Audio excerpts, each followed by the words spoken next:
It's a video special from the Mossad Files. I'm Dan Raviv, host of the weekly audio podcast, The Mossad Files, focused on strategic affairs in the Middle East, especially regarding Israel, where there's frankly always a lot going on, as we know. We're about to be joined by an expert who is involved in the current debate about what's next. On December 29th, Israel's Prime Minister Benjamin Netanyahu is to be in Florida at Mar-a-Lago, the famous winter White House, if you will, meeting with President Donald Trump, and the two of them might clash, they might agree, and there's advice from outside. Well, here we are joined by Nimrod Novik, a longtime advisor to the late Prime Minister Shimon Peres, still active in Israeli politics, I would say especially, I'm noticing, with the Commanders for Israel's Security.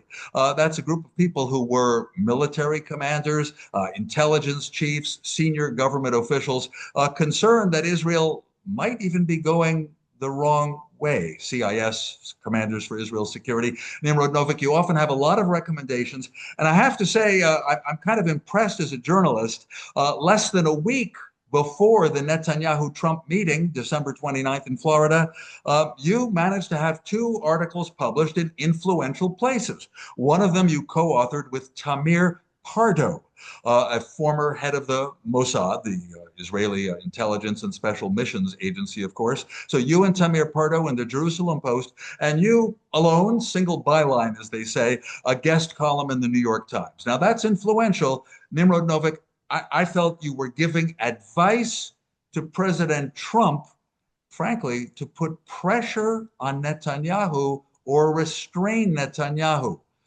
How would you summarize it? Especially here we are at the crossroads on many subjects, including the Gaza war that isn't quite over. What is it that you are telling Trump to say to Netanyahu? Well, it's a very sad commentary about where we are and how we got here. In the sense that the group of Israeli patriots who devoted their lives to Israeli security and international standing feel obliged to approach outsiders in order to get our house in order. But that's the reality of in the wake of the past decade, and even more so the past 3 years of the current Israeli government, which is different from all predecessors because there is no balance in that government. The government is totally dominated by the most extreme elements in Israeli society. The two pieces that you referred to, one indeed was directed straight at President Trump, quite presumptuous on my part.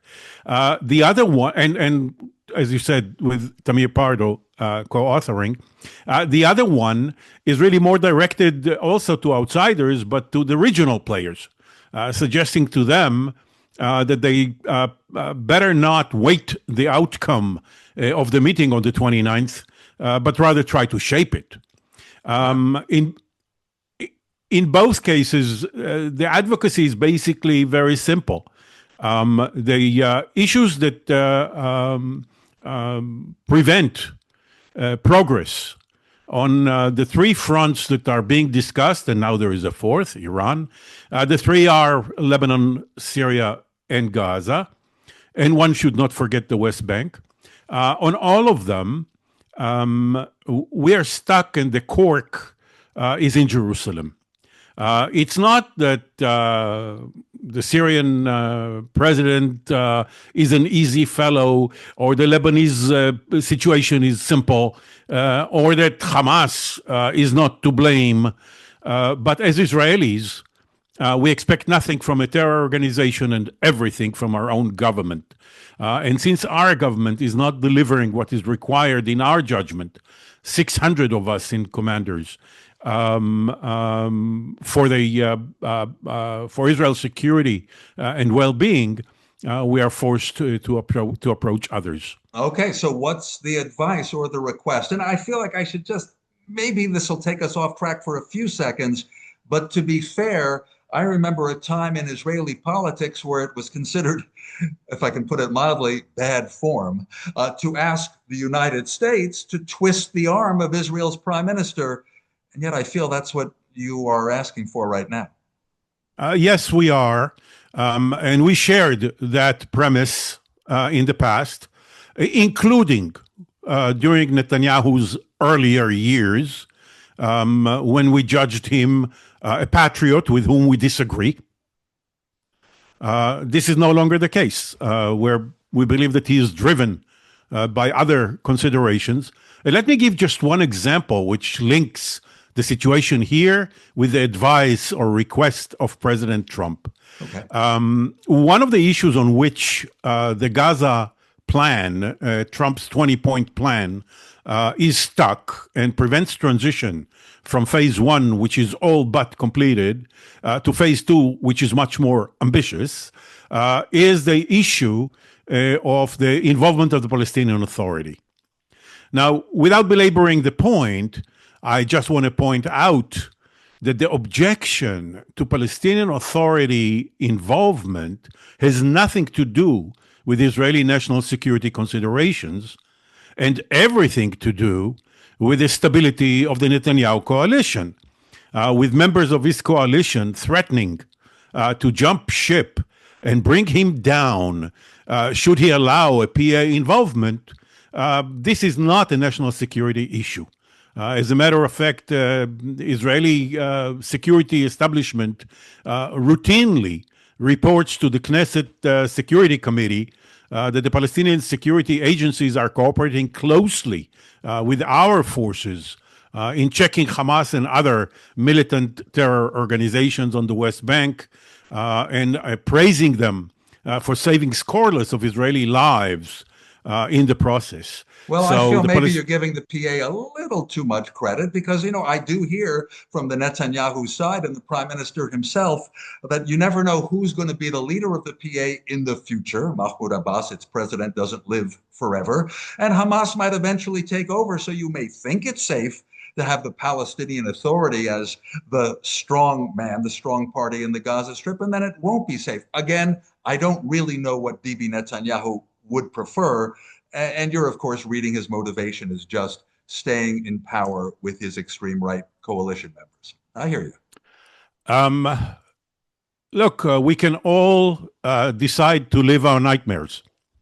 But if I look back from the Oslo days until now, the record of the Palestinian Authority is fiercely anti-violence, anti-terrorism, and cooperating. And it's not me who is giving the PA credit for coordinating with our forces.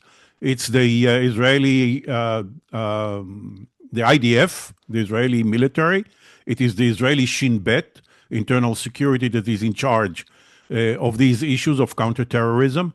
All of them consistently report to the Knesset, our parliament, that the PA is doing a good job in supporting us. Now, Nimrod Novik, lest we get bogged down in that, and we shouldn't, I think that you and the commanders for Israel's security, in looking at the Gaza situation, in wanting to move to phase two, you see no better alternative but to have the PA at the front, to have Palestinian police officers who apparently have been trained in Jordan and Egypt, and you do want them teaming up with others in that International Stabilization Force that Trump wanted. And again, what are you writing to Trump? What should he say on that subject?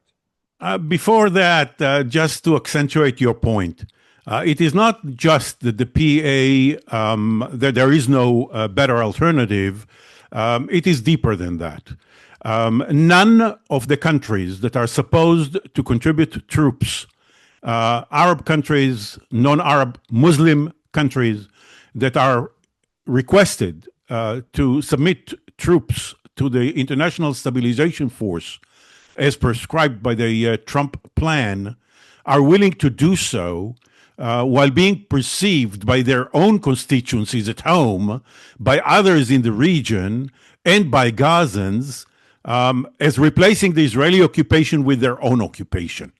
They don't want to be an occupying force. And for that not to be the case, they need an invitation from the Palestinian Authority as the legitimate representative of the Palestinian people. And they need the PA's involvement from the get-go. Now, nobody is kidding themselves. The Palestinian Authority is in a very miserable situation. It is totally incapable of governing Gaza. It does need a substantial period, interim period, where third parties serves as clutches on which it walks into Gaza gradually as it undergoes required reforms. All that is true. But for that to kickstart that process, to get the Saudis, the Emiratis, the Egyptians, the Jordanians, the Azerbaijanis, and others. And Indonesia and others. Indonesian, right? That's right. To contribute those troops, they need a letter of invitation signed by the Palestinian president, Mahmoud Abbas, and they need a PA general to be in the headquarters of the force that will be formed. Would you say, as we look ahead to December 29th, would you say that's the main point that you want? That's one of the two. That's one of the two main issues that are blocking progress. And given that the status quo, when Hamas, as we speak, is increasing its control over half of Gaza that the IDF is not occupying, the status quo is not stable. There is a lot of activity, kinetic activity in Gaza. And if that were to continue for months, who knows? The ceasefire and phase one may collapse altogether, ending the Trump 20-point initiative. And therefore, the first issue that we have suggested that the president will insist upon is removing the Israeli veto over PA involvement, or basically ignoring it. And it will not be the first time that the Trump administration ignores Israeli objections. You probably recall when envoy Steve Witkoff met with Hamas against Israeli objections and against American practice of decades. When they felt that is required for a breakthrough, they went on and did it. So we suggest that either you convince the prime minister to remove his veto, or you just ignore it and move on. Mm-hmm. The second issue is about Hamas disarmament. The Trump plan, like the story in Lebanon with Hezbollah, envisions disarmament as a single act rather than a prolonged process.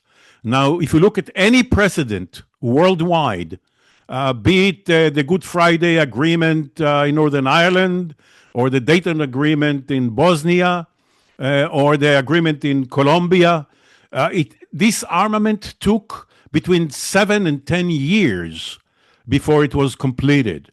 It's a process, it's a gradual, it's a complicated one, and we believe that creating unexpected, unrealistic expectations, when those expectations are not met, that can trigger violence.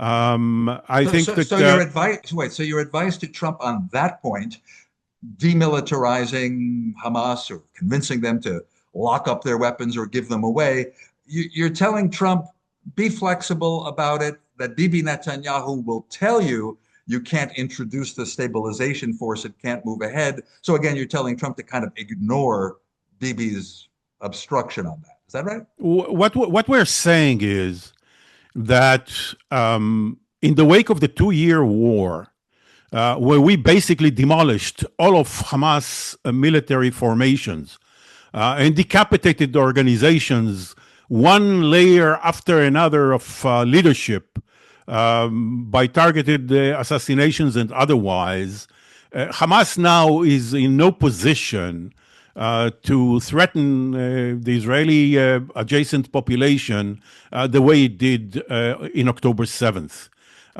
We believe that by going the way the Trump plan envisions of introducing the international force, of increasing humanitarian assistance for the poor 2 million Gazans, of gradual Israeli withdrawal, of decommissioning Hamas weapons in a gradual way. Phase one is getting rid of any weapon that can cross into Israel. As you know, the plan envisions a barrier between Gaza and Israel of 1 kilometer depth of no man's land, which means if we insist on making good, on not allowing anybody to come closer than 1 kilometer from our border, any weapon that cannot exceed 1 kilometer is not a serious concern in terms of Israeli security. It's still a problem. By the way, are you envisioning that the IDF, the Israeli troops, would then get out of the half of the Gaza Strip that they're holding now and yield that land to this new stabilization force? Assuming the stabilization force is formed, and assuming it is sufficiently robust, that's exactly what the Trump plan prescribes. And as you know, both the Prime Minister and the Security Cabinet and the Knesset voted to endorse the Trump plan. So official Israel have accepted a plan that says exactly what you just described. Okay, so you're telling Trump, you've got your plan. We and Commanders for Israel Security like the plan. You are saying that. By the way, we're all remembering that hidden in the Trump plan is one point that suggests that conditions could be formed leading the way to a Palestinian state. I think you, Nimrod Novik, have expressed a little surprise that Netanyahu went along with that. Maybe you see that as evidence that he kind of had to knuckle under to Trump pressure. But is that what you envision as well, that there's something about this Gaza situation in the years after the worst massacre of Jews since the Holocaust? There's something about this situation that could lead to a two-state solution? Is that what you're saying? And not on this side of the horizon. And if you read carefully point 19 of the 20 points, which spells out what you just described, the language is quite convoluted. The commitment is conditional on a variety of prerequisites, and they have not been met, and they're not going to be met anytime soon. No, I don't see a two-state solution on this side of the horizon. I believe that in the wake of October 7th, as you also correctly noted, positions have hardened on the Israeli side. I might add that in the wake of the 2-year war, positions were hardened on the Palestinian side as well. Now, neither people was easy before October 7th. We became more difficult in the wake of it. And therefore, a two-state solution is not going to happen anytime soon. I believe that it is inevitable, but this is a long-term objective.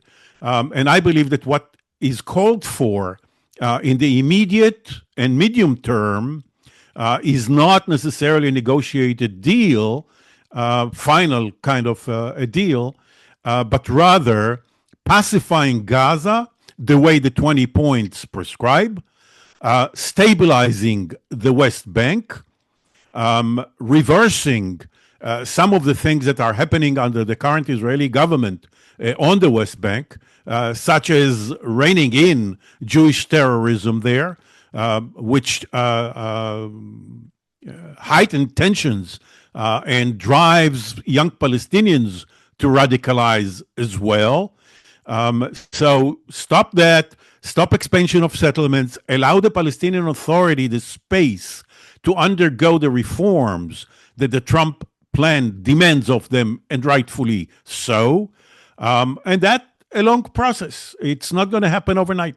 Okay, and a lot of that is spelled out in a fairly new document that came from your organization, from Commanders for Israel Security, that includes a phrase, civil separation. And that is a quick description of what should, in your view, happen with Israeli Jews and Palestinian Arabs, certainly West Bank and Gaza residents. But beyond that, it's like the CIS, these long-term commanders of the military, security, and diplomacy of Israel, are seeing the big picture. May I ask you this? You can add a few more points from it if you'd like, but I also would like to know whether you've had some contact. Have senior level Americans read it? Have there been Arab countries that have read these recommendations and say, hey, that sounds pretty good? Yeah, we got pretty good responses, including from countries that we still don't have diplomatic relations with. Code word for including Saudi Arabia. That's right. And others, Egypt, Jordan, and some people in Washington thought that this was very constructive. Just the bottom line of this plan, it is quite simple to describe and very difficult to implement, as everything here. Basically, what we said was that the plan is called Security First 2026. The plan, we call the plan Security First 2026. And the very title tells you that for us, as Israeli former security and diplomatic seniors, security comes first. But the plan is basically, it takes the three baskets of instruments that are available to any government, which is security measures, diplomatic measures, and socioeconomic measures, and suggest how each part of this basket should be applied for one objective, and that is reducing the friction between Israelis and Palestinians, beginning the separation between the two peoples en route to eventually, whenever a two-state becomes feasible. Until then, to allow the two peoples the space to coexist without too much friction, allow the Palestinian Authority space to deliver services and internal security to its own people, all while overall security of the entire area is still Israel's responsibility until robust security arrangements replace it within the context of a two-state agreement whenever that happens.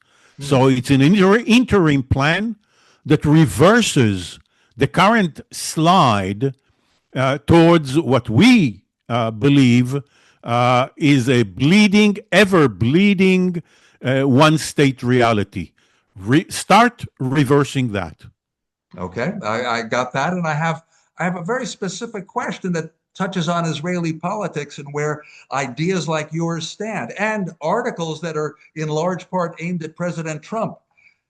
And here goes. Do you want Benjamin Netanyahu to be a loser? Because, Donald Trump does often classify people as winners and losers, and he's had evidence of both when it comes to Bibi Netanyahu.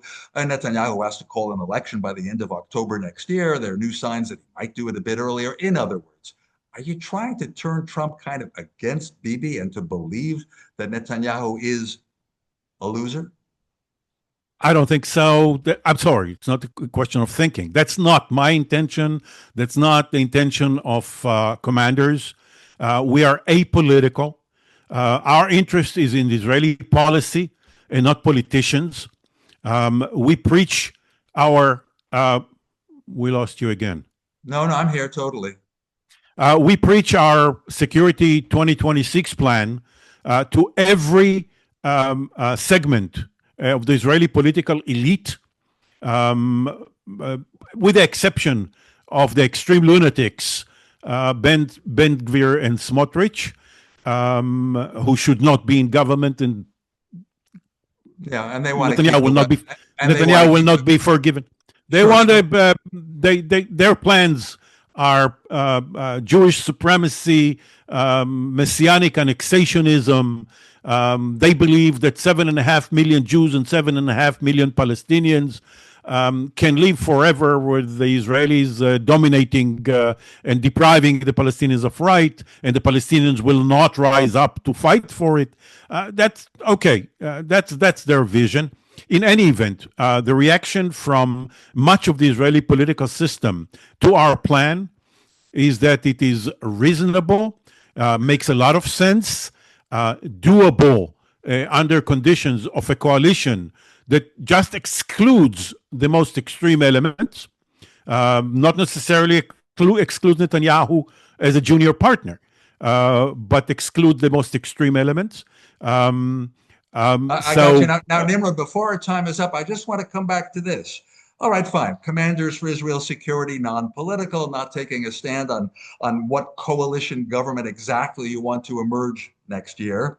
But how about this? President Trump, some members of his Republican Party may be cooling toward Israel, finding that Saudi Arabia and Qatar have a lot more money and can invest more.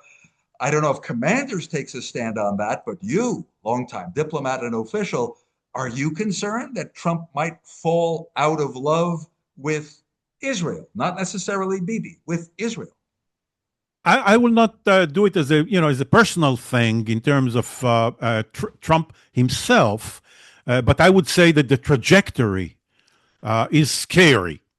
Look, the strategic relations between the U.S. and Israel is a major pillar of Israeli security. We cannot play games with it. I think that one of the things that Netanyahu will be remembered forever as having caused damage to our national security is that when he played games with a bipartisan support, when he turned exclusively to the Republican Party, not realizing that one day Democrats will be back, and that the bipartisan support was a central pillar of those strategic relations. So yeah, I'm very much worried about trends at both parties. I'm following closely the polls, and I see among Republicans too, the younger generation in particular, and also on the Democratic Party for sure. There are people who cannot identify with this kind of Israel, the Israel of the last 3 years, from the judicial coup of 23 and through everything since. So I'm hoping that the next government, and we're going to have elections in 26, either as prescribed in October or as most people anticipate earlier. No Israeli government lasts its tenure. I hope that the next government will start repairing relations with both parties, with the Jewish community in the United States, with U.S.-Israel relations on a restored, solid footing that stand on two pillars: strategic compatibility and common values. Well, the old arguments for the U.S.-Israel relationship, indeed. Maybe they can be restored and strengthened. Nimrod Novik, thanks for taking the time. We know that you are a very busy writer and speaker for Commanders for Israel's Security. Congratulations on the articles. People should look for it. Jerusalem Post website, Novik and Tamir Pardo, a former Mossad chief, and in the New York Times, the guest column by Nimrod Novik. Interesting indeed. Thank you so very much for speaking with us. Thank you for having me. Nimrod Novik comes to us with the cooperation and courtesy of IPF, Israel Policy Forum. A quick word about my books, co-authored with Yossi Melman. One is an inexpensive ebook about how the Mossad penetrated Iran to set up the war this past June. The name of the book is Target Iran. It's an ebook. And then with Yossi Melman, a book that's a wider history of Israeli intelligence. It's called Spies Against Armageddon, Inside Israel's Secret Wars. And please tune in every week for a new audio edition of the Mossad Files podcast. Thanks for watching. I'm Dan Raviv.